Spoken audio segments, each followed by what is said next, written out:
Hello everyone, स्वागत है आपका ज्योग्राफी के इस नए वीडियो में।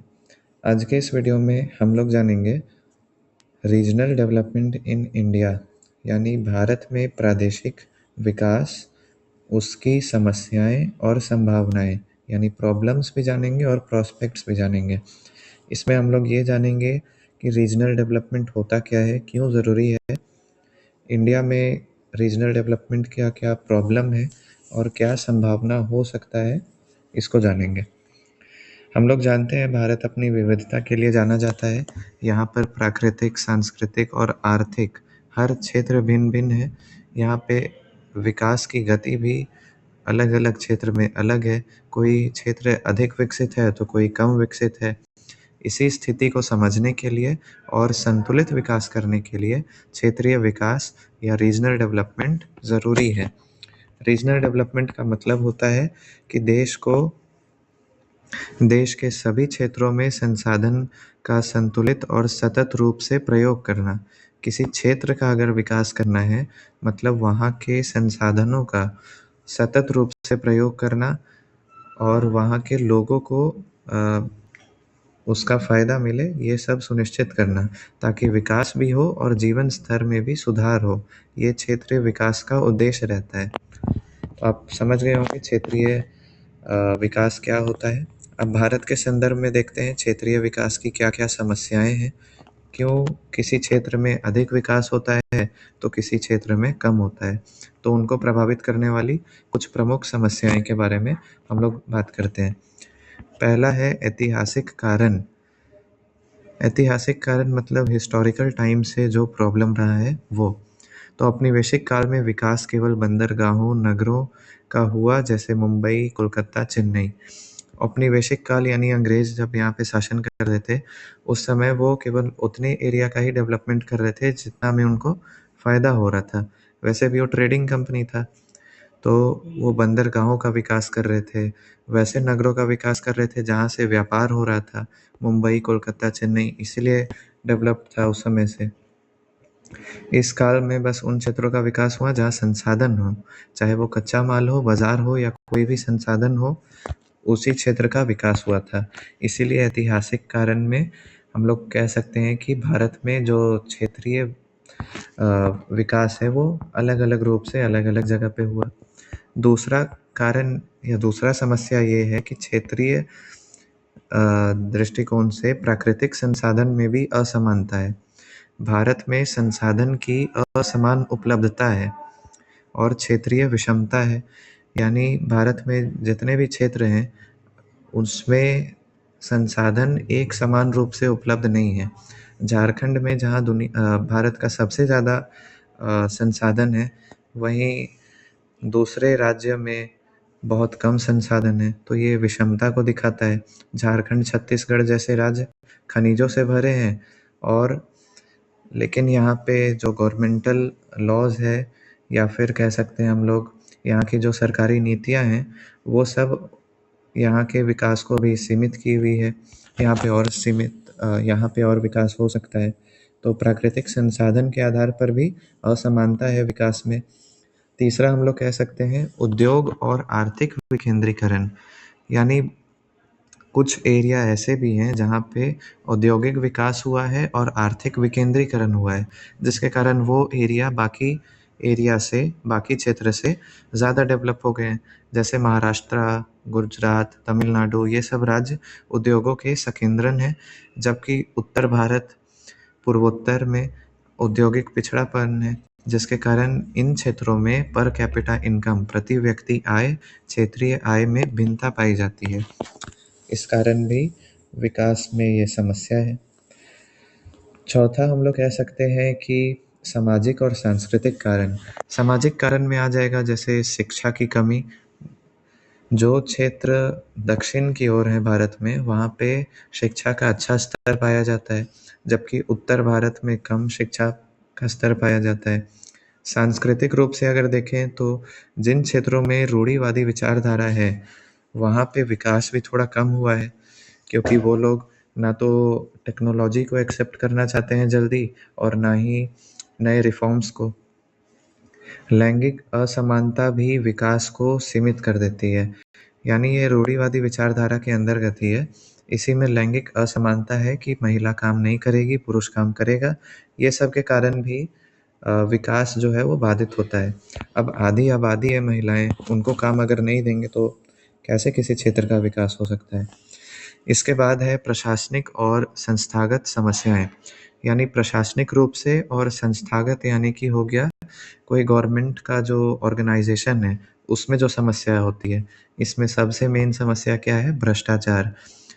उसके बाद हम लोग कह सकते हैं जो सरकारी नीतियाँ हैं, कमज़ोर शासन है, जन-भागीदारी की कमी है, योजना अगर सही से क्रियान्वयन नहीं हुआ, तो उस कारण से कोई क्षेत्र अधिक विकसित है, कहीं पे कम विकसित है। तीव्र जनसंख्या वृद्धि, अवसंरचना यानी कि इंफ्रास्ट्रक्चर की कमी, ये सब भी कुछ प्रशासनिक और संस्थागत समस्याएँ हैं। ठीक है? इस तरह से और भी समस्याएँ आप लोग लिख सकते हैं, जिसके कारण एक क्षेत्र तो डेवलप्ड है, जबकि दूसरा क्षेत्र डेवलप नहीं है। ये केवल भारत के संदर्भ में बात हो रहा है। इसके बाद अगर बात करें तो क्या-क्या संभावनाएँ हो सकती हैं, क्षेत्रीय विकास की संभावनाएँ यानी कि प्रोस्पेक्ट्स। हम लोगों ने प्रॉब्लम्स देख लिया, अब प्रोस्पेक्ट्स को जानते हैं। तो पहला हम लोग कर सकते हैं कि योजना आधारित विकास कर सकते हैं। किसी योजना को नीति आयोग बनाए, पंचवर्षीय योजना हो या जो भी स्तर की योजना हो, उसको अच्छे से क्रियान्वयन किया जाए, तो उससे संभावना है कि क्षेत्रीय विकास अच्छे से होगा। दूसरा है अवसंरचना में सुधार, इंफ्रास्ट्रक्चर को सुधारा जाए, हर एरिया के इंफ्रास्ट्रक्चर को सुधारा जाए। इसमें गवर्नमेंट बहुत सारी स्कीम्स भी ला रही है, जैसे Bharatmala project, Sagarmala, smart cities और भी बहुत सारी योजनाएँ हैं, जो पिछड़े क्षेत्रों का विकास और उनको आगे बढ़ाने के लिए काम कर रहे हैं। इसके बाद कृषि और ग्रामीण क्षेत्रों का विकास, ये बहुत ज़रूरी है, क्योंकि भारत को गाँव का देश कहा जाता है और अगर यहाँ पे गाँव आधुनिक आधुनिकीकरण की ओर नहीं है, वहाँ पे सिंचाई का विस्तार नहीं हुआ है, वो अभी भी पारंपरिक रूप से कृषि कर रहे हैं, तो उनको कृषि का ज्ञान पहुँचाना, सिंचाई का विस्तार करना और आधुनिकीकरण से उनके फसल का उत्पादन बढ़ाना, उनको अधिक लाभ पहुँचाना, ये सब कृषि और ग्रामीण क्षेत्रों का विकास होगा। अब चूँकि 70% के आसपास ग्रामीण क्षेत्र हैं, तो उन क्षेत्रों का भी विकास ज़रूरी है और साथ ही एग्रो प्रोसेसिंग उद्योग यानी जो फसल को या फिर कृषि से जुड़े उत्पादों को प्रोसेस करके बेचेंगे, वो वाला इंडस्ट्री लगाना और गाँव को आर्थिक रूप से सशक्त बनाना।